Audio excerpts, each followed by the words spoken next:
is betrayal and whatever. Magic dragons, blood and money, extra books, fire. I don't claim to be an expert on Tolkien, but even I, a tiny YouTube creator, am certain I could do better than You this. have not seen what I've seen. They fly now! You have not seen what I have seen. They fly now! Where is the Rings of Power going? So, I'm positive they are doing this on purpose. However, I already discussed what Amazon intended to do in my second video. Their intentions became clear when this super diverse amateur showrunner said they would write the story Tolkien never wrote. Then, we knew what to expect in terms of political correctness. Amazon Studios has a literal diversity, equity and inclusion department. Its job is to ensure that shows and movies comply with the current left-wing political trends, because socialism is great. And finally, once the first trailer came out, teaser, the sad truth came like a cold-hearted slap on our faces. It's nothing but a generic high medieval fantasy show, very loosely based on Tolkien's Legendarium. It's almost as if they used the Lord of the Rings assets to market their show and nothing else. You may recognize names, places, events and races, but the writers took the liberty to write alternative versions of the characters, creating various original characters while leaving lore characters behind, then giving these Amazon people key roles in the story, add races and elements not present in the time span they are covering, compressing about 4,000 years worth of stories into a season, because it's going to get cancelled. There are even rumors suggesting the show will use original villains and conflicts. The bad white guy is an elf, leading an army of corrupted elves. It's either that or believing this angry guy is Sauron. During the Second Age, Sauron disguised himself as Anatar. Anatar was a handsome and seductive elf and a gift-bearer. He tricked the elves into creating the Rings of Power, and he tried to corrupt them by forging the One Ring to rule them all in secret. And take out every religious and moral connotation of the story. Essentially, it doesn't seem to have a theme anymore, at least nothing other than The past is dead. It's time to let old things die. Most of all, I want Rings of Power to be unique, its own thing, and something we could recognize from Tolkien's pages. But I have certain concerns, as there are lines in the teaser, as well as the trailer spacing, that lead me to believe otherwise. I think it will be more of a Game of Thrones copy than we give it credit for. And I can tell you why in a couple of minutes. Sex and boobies, ass and boobies, and betrayal, and boobies, and more boobies. From casual to hardcore Lord of the Rings fans, if you saw Game of Thrones, you will recognize what I'm saying. There are various signs Rings of Power will be a copycat. Amazon's attempt to create a new TV phenomenon. That's a shame. Creating a mega event series in an era where multiple streaming shows constantly segment the audience is perhaps impossible. And Amazon needs millions of people watching to justify their investment. Anyhow, here are the reasons. Number 1. The behind the scenes. The first indication is Jeff Bezos himself. He once said he wanted the Rings of Power to be like Game of Thrones. Behind the scenes, and just like on Game of Thrones, the studio trusted the brand with a couple of newcomers. Also, the studio hired intimacy coaches according to rumors. Many have heard the casting asked actors that accepted nudity and sex-related scenes. Boobies. Number 2. The aesthetics.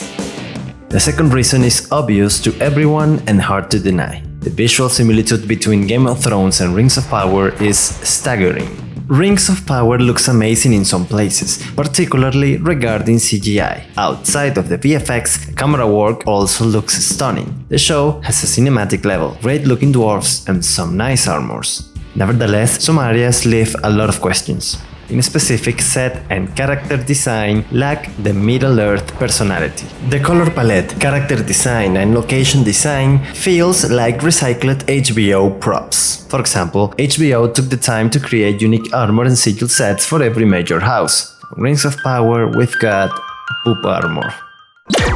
Number 3. The teaser clues. It's a good time to like The teasers fantasy. didn't pack much information about the plot, but the trailer gave us minor hints. The story is apparently about different races on Middle-earth realizing evil is coming for them. Heroic warrior woman and heroic queen woman read the script, so they know about it. The rest of the characters, except for the Dwarven Kingdom, are oblivious. Regarding what kind of evil they are facing, why or how, we don't know. Yet there is one line that told me where it's going.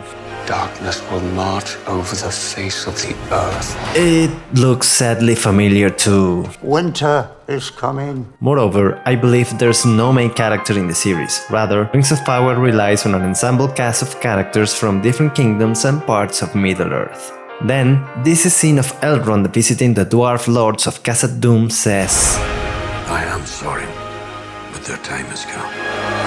the line leads me to believe the different races on Middle-earth are not on good terms. They have political struggles, old grudges, unique desires. But in Tolkien's Legendarium, the Free Folk never went to war against each other. The Free Folk are the Great Eagles, the Ents, the Dwarfs, the Humans of the West, the Elves, the Horns, and the Beornings. The rest of the races were either created or corrupted by evil, by Morgoth and Sauron. Both evil lords represent fallen angels, and the races that followed them symbolize the dangers of temptation and corruption. In the movies and the books, during Elrond's council, it seems they were not getting along. It wasn't because of all the wars, rather, most races feared the absolute power of the ring. Moreover, the war had waged for so long that the free peoples became isolated, weak and desperate. On Rings of Power, though, it looks very different. The orcs, Sauron, goblins, rings, or whatever original evil Amazon creates seems to be a looming threat. In other words, a boogeyman. Some believe they exist, while others don't. So a long-forgotten enemy, an evil of legends, will advance ever so slowly on the far side of the world. It would probably take the bad guys about 7 seasons to arrive to a climactic battle that will end the White Walker orcs. And in the meantime, we'll see a reflection of real-world politics, which is exactly what Amazon wants. And yet, some characters will be wise enough to know all races should rally together and fight against evil. However, most leaders won't believe in anything they can't see. Rather, they will be too occupied with political struggles, skirmishes, scuffles, hairs, and boobies. Galadriel has been on a quest for over 1,000 years, scouring Middle-earth, searching for this elusive, undiscovered, very real evil. Winter is coming. Number 4. The Time Spawn. The Second Age began in peace. About 1600 years passed between Morgoth's defeat in the War of Wrath and the reveal of Sauron. Sauron was Morgoth's second in command, and he disappeared for centuries, plotting in secret.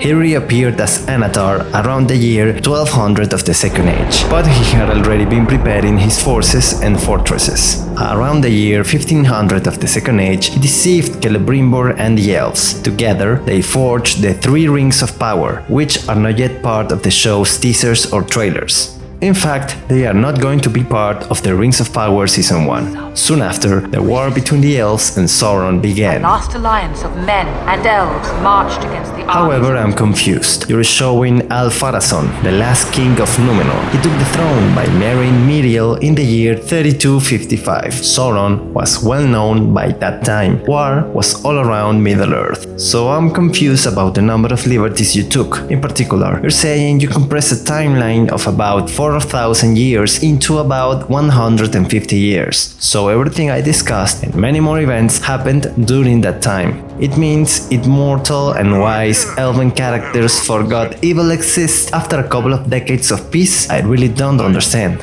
Instead of telling the story with patience and time, you're making it happen simultaneously. Again, the Game of Thrones formula is a grand fantasy story that takes about 8 years, as each season represents a year. Moreover, with each passing season, time and distance meant less and less. Teleportation became a thing, while characters popping out from one side of the continent to the other became the rule. So Galadriel may be an Eregion in one scene, and then she may meet Miriel or Númenor in the next. Or Elrond could be be in Rivendell on one chapter and then in Mordor on the post-credit scenes. Doesn't matter. Do you know what's important? Shock value. If everything happens all at once, it grants more chances for character death, explosions, betrayals, and who knows, even dragons, I mean Balrogs. In this show, something can happen in a split second that changes everything. It's dangerous and shocking.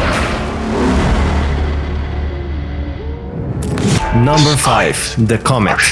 The original comet is the most obvious reason, so I left it for last. And I say original because nothing like this happens in the lore. Game of Thrones first season and the book heavily focused on a comet. The comet signified a prophecy, but its meaning differed slightly for different houses and religions. In general, it represented a new age of magic, dragons, blood, and war. In fact, Daenerys dragons are one of the biggest signals that magic came back. On Rings of Power, we don't know what it means, but it seems it has a great significance. A wizard probably emerges from the meteor, which goes against the lore. The study wizards appeared in the Third Age. For all Amazon cares, they will probably put an original black gender fluid mage wielding person. So all in all, comet, prophecy, people watching, magic, get the reference? Even the dwarf queen Disa has magic. What we see is a great amount of relatability with Disa. You know, she is a mother, she is a wife, but she also has magic. She has magical powers. And we know dwarves in Tolkien's fantasy don't have magic. In fact, this is a medieval fantasy 101. Dwarves don't have magic, but they are resistant to it, and experts craftsmen. Not like the showrunners care at all. Why is there a Hobbit story in the Second Age, JD? Because well, it's actually not technically a Hobbit story, it's a Harfoot story. Tolkien doesn't say anything about Harfoots not having done anything amazing in the Second Age. He says that Hobbits before the Third Age didn't do anything impressive. So we felt we had license there to go ahead and tell a good Harfoot story. But you know, Tolkien never said there wasn't a female black magical dwarven warrior queen, so the writers felt they had the license to do it. I think the word Tolkien might use is applicable. I will conclude by saying the Lord of the Rings, Rings of Power, won't have any rings in the first season. And that's okay for now. I'll do subsequent videos on the topic after I see the show. I want to hear from you. What do you think? Are you eager to see the show? Do you think it will be like Game of Thrones or that it will be unique? Leave your comments down below and keep the section Civilized. Also, please subscribe. It will be good to justify the time investment I put into these videos. And it will help you keep up with this content if you like it. I'll be posting once or twice per month. And one last thing, diversity. Noticing and acknowledging the fact that this is the first time that we see a woman and the first time that we see a black woman in this area, this world, and these works of Tolkien. You know, this is necessary. This is